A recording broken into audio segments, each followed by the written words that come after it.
নেতাজির স্ট্যাচুর উদ্বোধন হলো, উনি আসলেন, উনি বললেন শিলচর শহরে আমি 1000 কোটি টাকার প্রকল্প দিচ্ছি, কিন্তু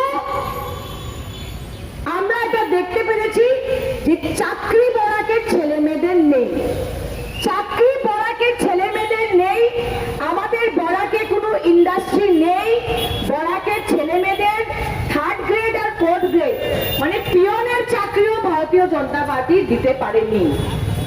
তো রহস্যটা কি? রহস্য হলো যে আমরা বাংলা ভাষা বলি, যে আমরা বাংলা ভাষা বলি। আর বাঙালিদের ভোটটা বিজেপি কিভাবে নেয়?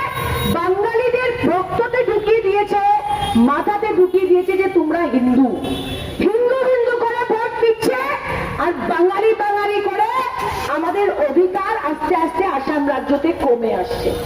যেদিন বরাকের মানুষ বুঝবে যে আমরা বাঙালি, হিন্দু হোক মুসলমান হোক আমরা বাঙালি, সেদিন দেখবেন যে সব নেতা সব মন্ত্রী আসামের রাজ্যতে বরাকের মানুষের উন্নয়ন, বরাকের ছেলে মেয়েদের চাকরি, বরাকে উদ্যোগের কথা বলবে।